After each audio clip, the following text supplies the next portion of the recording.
Hello everyone, and welcome to our second match in Week 2 of the St. Louis VGC Draft League.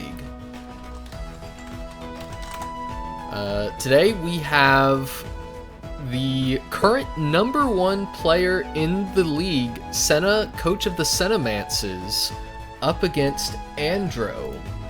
Now, Senna, of course, won Week 1, and in the poll listed, there was a poll of all coaches after Week 1 on what team they thought were the best in the league, and Senna was able to come out on top.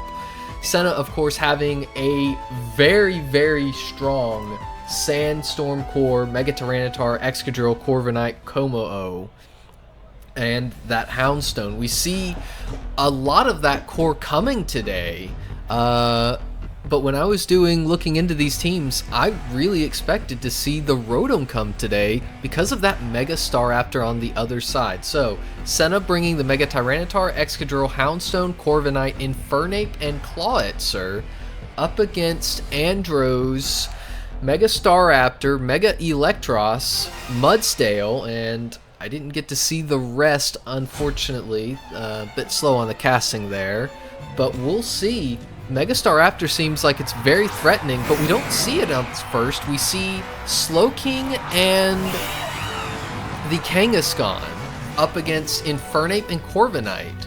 So we can see potentially chilly receptions from the Slowking, Trick Rooms to try to deal with any potential Sand Rush mode that the Tyranitar could enable, but instead we're just seeing the Infernape and the Khangaskhan. We see fake outs traded, both trainers saying, you know, I'm okay with trading just a little bit of damage. I do think that Senna did a little bit better in this trade, just because we see that the Khangaskhan is holding a Life Orb, so it takes about as much damage as it deals. Khangaskhan, a pretty powerful Pokemon, but Corviknight does resist fake out, and is pretty bulky besides. So now that we've just kind of traded our turn ones, maybe we'll see our players calking things. A Protect comes out from the Khangaskhan, wanting to not take an Aura Sphere coming from this Infernape, a very powerful, very fast mix attacker. We see a Taunt going into the Slowking in case it has Regenerator, but it does have that Oblivious, allowing it to go for a Scald straight into this Infernape, who does hang on. Infernape isn't the bulkiest Pokemon, but a Scald from a Slowking that probably isn't offensively invested is within its capabilities to survive. So this Infernape is going to be good for at least one more attack, and we'll see if the Khangaskhan believes that it will be able to survive an Aura Sphere. Here it comes. Does good damage, but Khangaskhan hasn't had bad special defense since Generation 1, when both it and special attack was 40. We see I didn't see the move, that's unfortunate, but Khangaskhan goes for a normal type attack and takes itself down to 12 HP, allowing this Brave Bird to finish it off. So on turn 3, we have two powerhouses falling for both teams.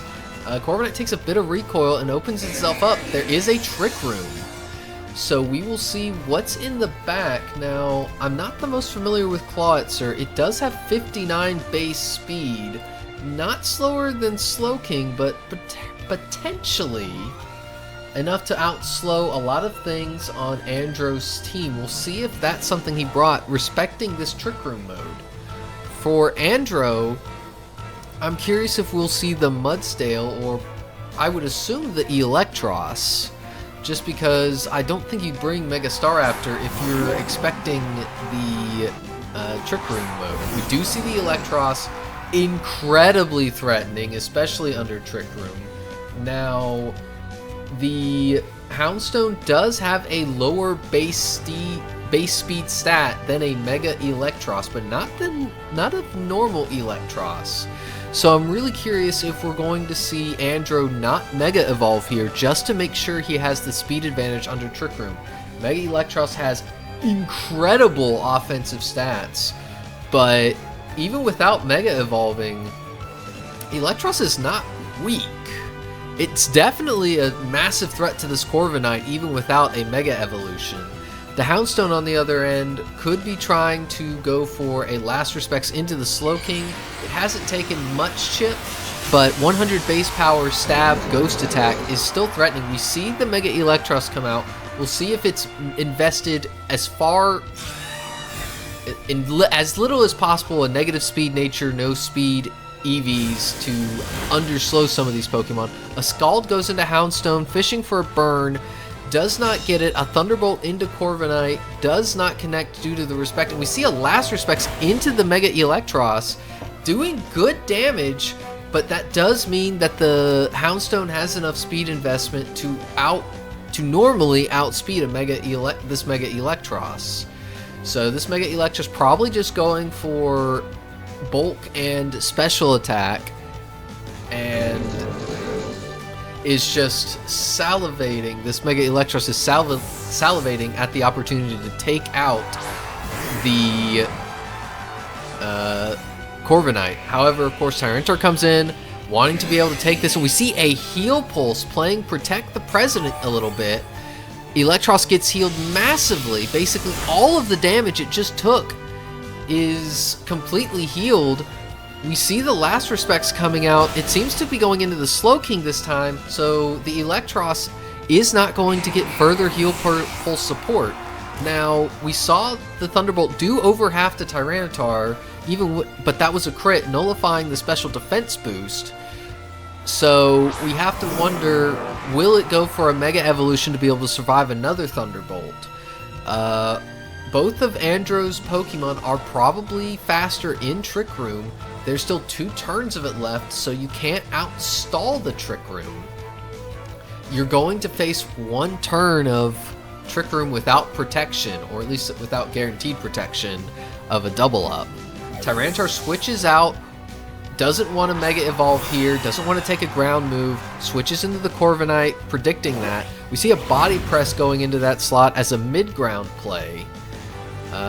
There's a Thunderbolt going straight into the Houndstone, but it survives a surprising amount of Special Bulk, and we see the Last Respects doing about as much as last time, but unfortunately that does not take out the Eelektross.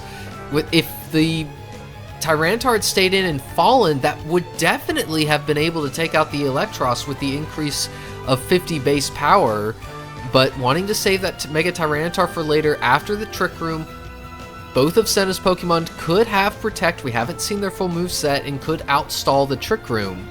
The Mudsdale is at a good amount of HP, but this Corviknight has not revealed all of its tricks. We don't know if it has a way to just bully the... Oh, that's so interesting. Does have a way to bully the Mudsdale. We see Ally Switch, a really nice tech option. It does allow the...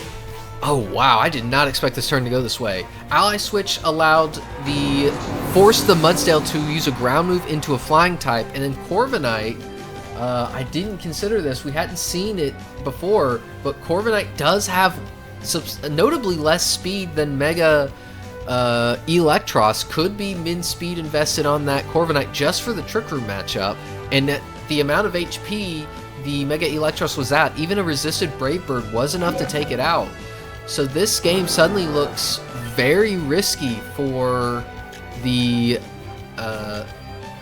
Mudsdale. It is at full HP. It is physically bulky against only physical attackers left, but I don't think it's got any iron defense shenanigans to go with it. Probably just stamina. So I think Houndstone needs to be taken out by a high horsepower of some nature, and then you need to be able to just bulk up to outstall. That Last Respects does good damage. We see the stamina increasing. There's a Brave Bird gonna boost it more, but unless this Mudsdale is running Rest, it doesn't appear to have any sort of healing. We'll see if a Citrus Berry comes out here momentarily. No. So it's very, very low at the moment. I'm not sure if it can survive a double up of Brave Bird plus... well, I guess it would be a triple up of Brave Bird, Tyranitar attack, and then an additional attack. I think with +2 defense, it will probably take out this Corviknight. It'll be a bit close. It will definitely take out the Tyranitar, but we don't know. I don't think the Mudsdale at 31%, even with the defense boosts, will be able to survive the onslaught coming its way. We see the Mega Tyranitar. We know this Tyranitar is holding the Mega Stone, going for that increase in power. The increase in bulk probably doesn't matter. Resetting up the sand also probably doesn't matter. We see the Ice Punch revealed, wanting to have something to hit a Mega Staraptor. And we'll see this one last Brave Bird for the road. Presumably it will do 8%, and it does, allowing Senna to take game 1. I really liked the Trick Room mode from Andro, but I think the speed tier of Corviknight and the ally switch tech on Houndstone really revealed just how strong that pairing can be. Because you can't click presumably body press and high horsepower were the offensive moves of choice on that Mudsdale, but with Corviknight and Houndstone on the field, one of the Pokemon on the field is immune to one of your 2 offensive moves. So we see the players wanting to hop into game number 2. For Senna, this would be cementing him as the team to beat going forward. For Andro, desperately wanting to get into 1-1 territory. And I have to wonder, looking at Senna's team, half of the team is weak to Mega Staraptor just clicking close combat. The half that isn't weak, there is a Jolteon on Andro's side of the field. Could go for things like Baby Doll Eyes to boost the Mega Staraptor's attack. Could go for Thunder Waves onto the Mega Staraptor if you want to slow it down for Trick Room. Not so confident about that, but we see the Jolteon coming out, but it's alongside the Khangaskhan, and we see Clawitzer this time. So Andro potentially predicting the Clawitzer being an adjustment made. You wouldn't want to bring the Jolteon into an Excadrill. But this Jolteon now has a massive speed advantage, ready to shock this Clawitzer into submission. We do know that there is a fake out threat from this Infernape that could do big damage into either of these Pokemon, but the Infernape just immediately switches out, going straight into Houndstone. And Clawitzer just goes for Protect, maybe predicting the Mega Khangaskhan to fake out into it. And it does. We'll see what this Jolteon is choosing to go for. Goes for a Volt Switch also into the Clawitzer slot. So Fake Out has been burned, and the Houndstone switches in for free. So now you have to wonder, is Tyranitar in the back? Is this Houndstone about to massively outspeed me and threaten me with a Will-O-Wisp? Or is it just going to ally switch and allow this Clawitzer to get a Mega Launcher Aura Sphere into this Khangaskhan and potentially just take it out? So it's really interesting when you reveal that you have ally switch, the mind games become immense. Alternatively, we haven't really seen all the cards this Jolteon has. Volt Switch is not very surprising of a move. We see it switching, it does go into the Tyranitar.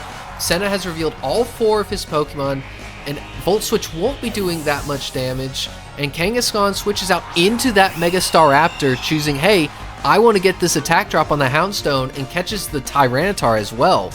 There's a Volt Switch straight into the Tyranitar, doing a little bit of chip, getting the Jolteon out of there. We'll see if the Khangaskhan comes back in, or Andro's mysterious fourth. It is just the Khangaskhan saying, hey, I'm going to... Oh my gosh, what a play.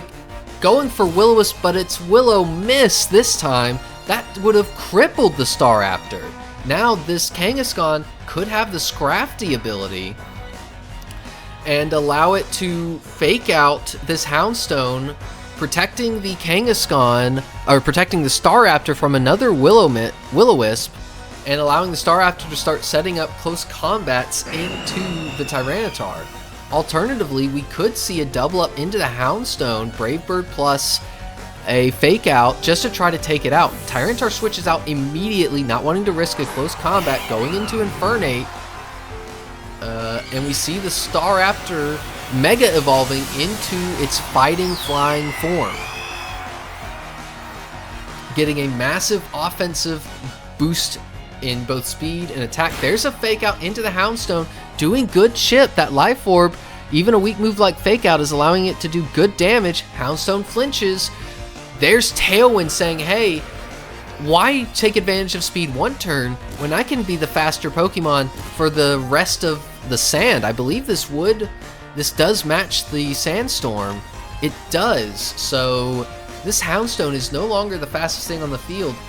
Saving graces, though, this Infernape is going to have Fake Out pressure of its own into the Staraptor or Khangaskhan, but this is the only turn that Houndstone is going to be somewhat protected from a double up.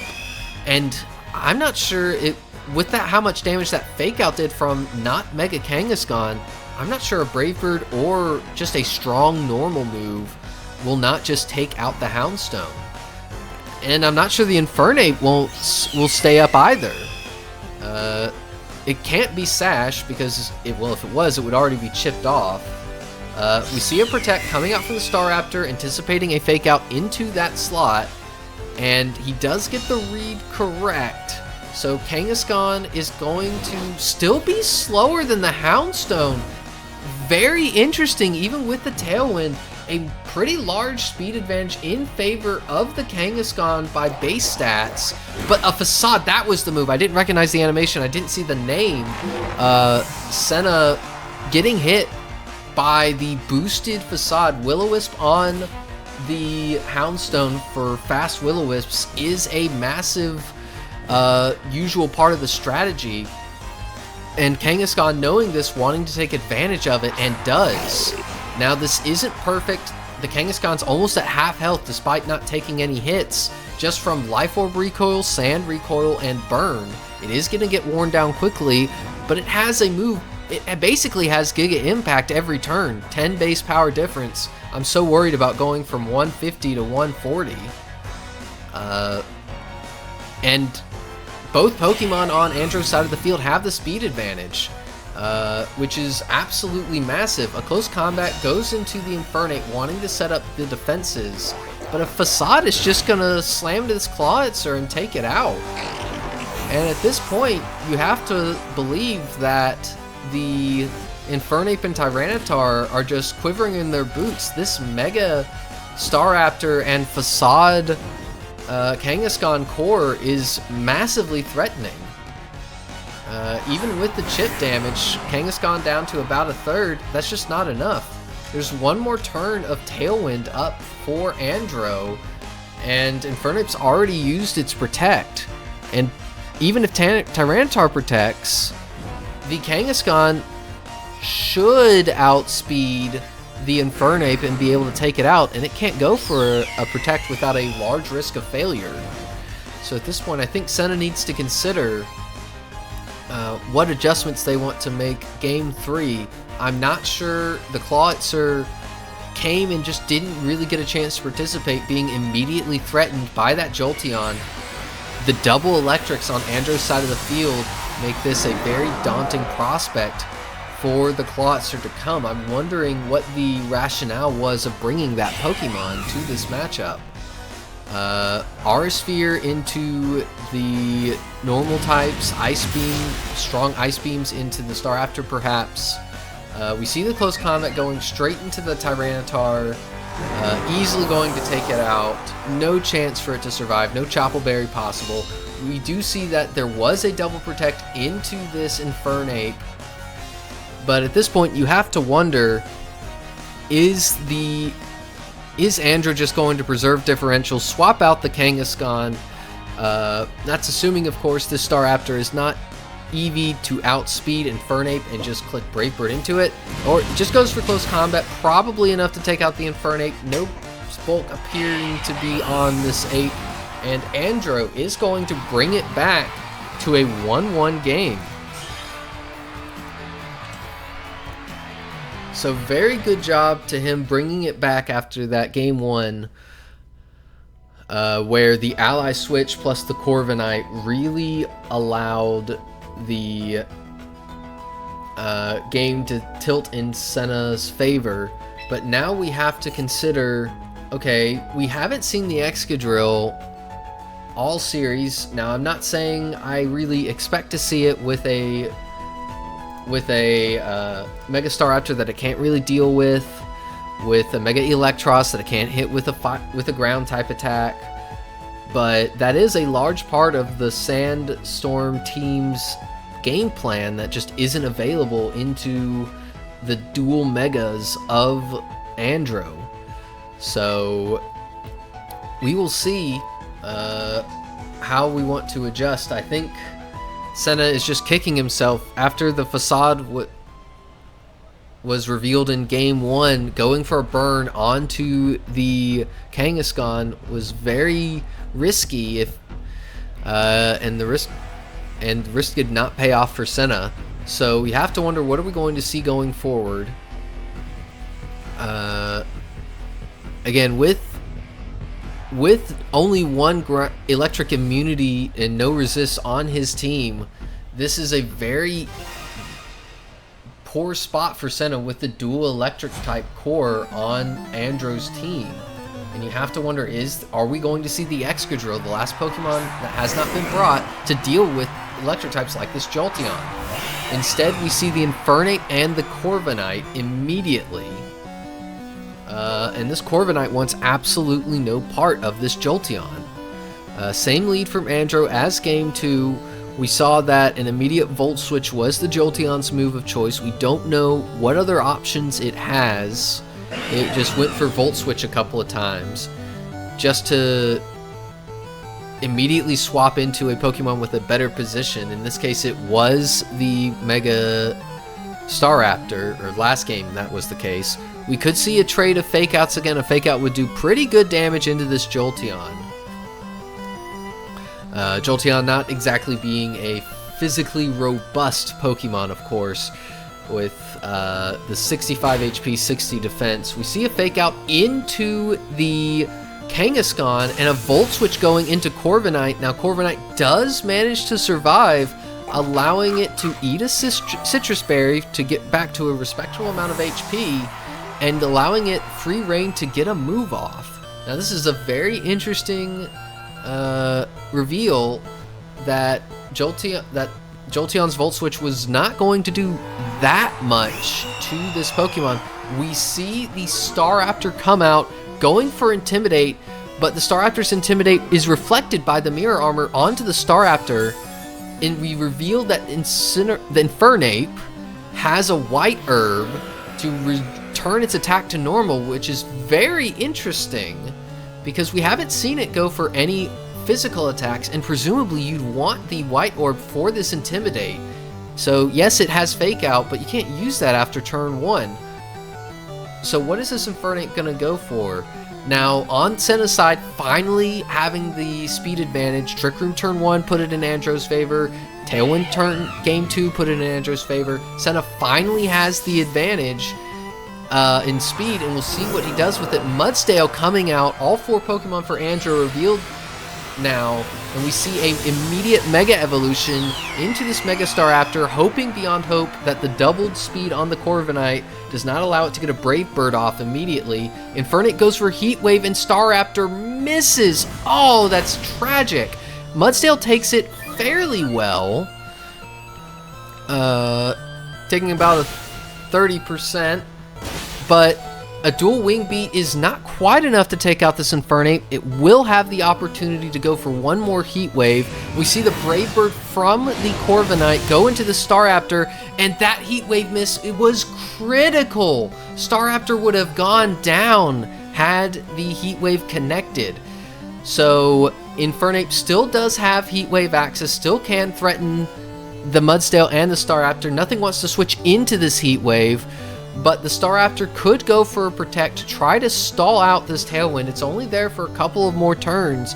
You have to wonder, Fake Out, Protect, Heat Wave, and Aura Sphere. We've seen the Infernape's entire set. I'm very curious about the White Herb decision.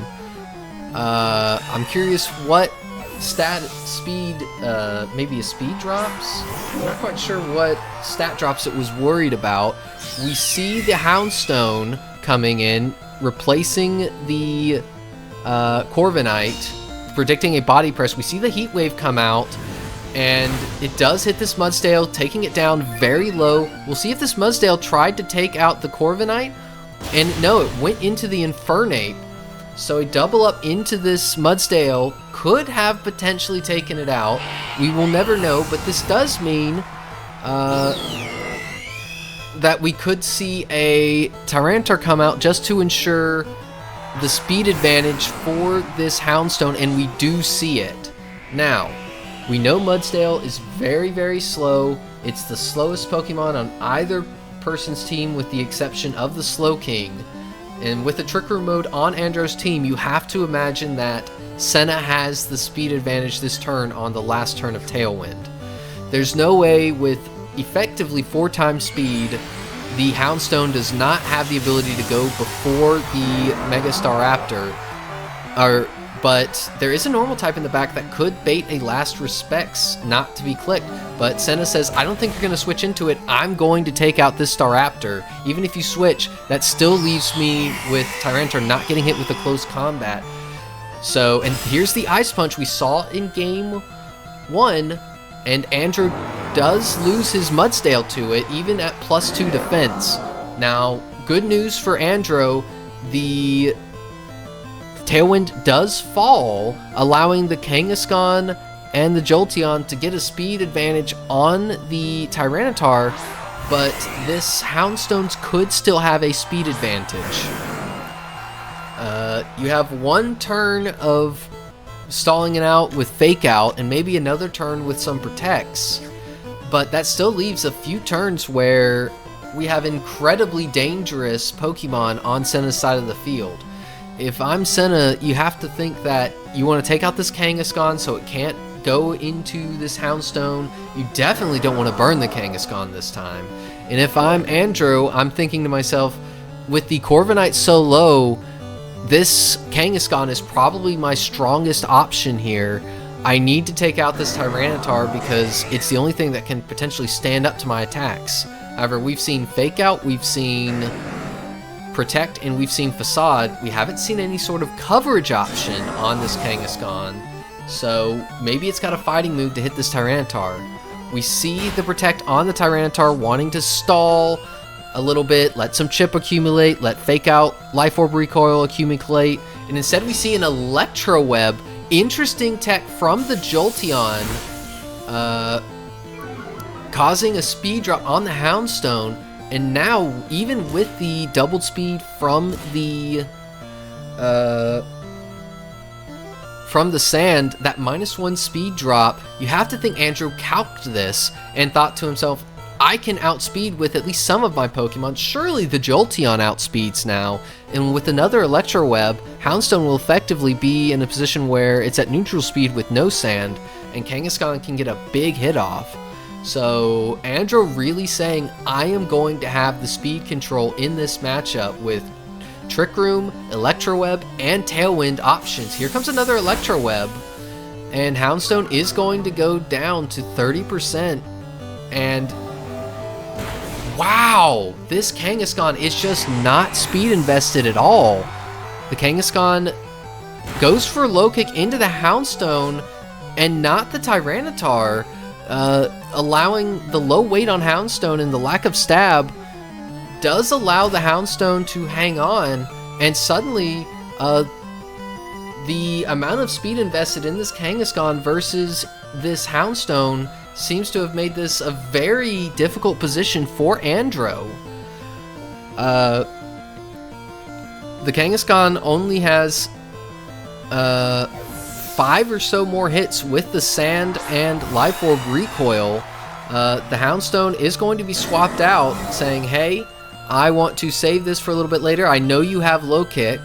And Low Kick goes into the Corviknight. The Corviknight is able to survive, but Khangaskhan takes a little bit more chip damage.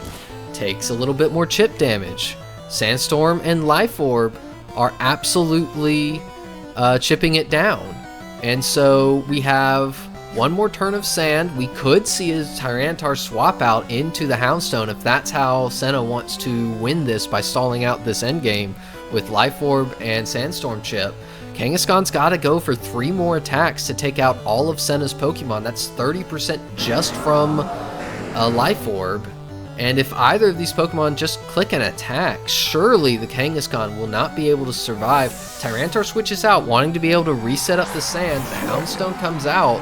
What did the Khangaskhan go for? Goes for low kick into the Tyranitar slot, trying to take it out. But that lets Corviknight go for a Brave Bird here. No, going for a Tailwind, saying, hey, I know your Khangaskhan is really slow. I'm going to preserve some differential, not go for a grindy stall-out win with Sand and Life Orb recoil. I'm just going to say, hey, my Pokemon can outspeed yours and just take it out and give me a bit more differential here. So, really good play by Senna here at the end. I think the lack of speed investment on this Khangaskhan, I understand the intent. You're running a Trick Room mode on your team, but not being able to outspeed the Houndstone and not clicking Facade into it, instead of clicking Low Kick, really did, I think, make the difference here, allowing Senna to take that game number 2. So, massive congratulations to Senna. Winning the game in a 2-1 fashion, and then going up to a 2-0 record. I'll just update that here at the end of this video. Andro played really well. I think his record is not reflecting the caliber of his team or the caliber of his play, but that's just the way it goes sometimes, and I would like to congratulate them both, and I would like to thank you, the viewer, for your watching this video. We will be back in checking the schedule a couple of days. I will not be joining you this time.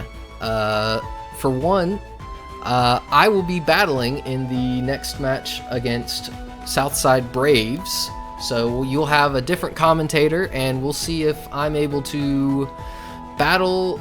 We'll see if my commentary matches my battling prowess. You can take that in any way you want. I'm really nervous about that matchup, I won't lie. But enough about me. I hope you all have a wonderful rest of your day, and I'll see you in the next video. Goodbye!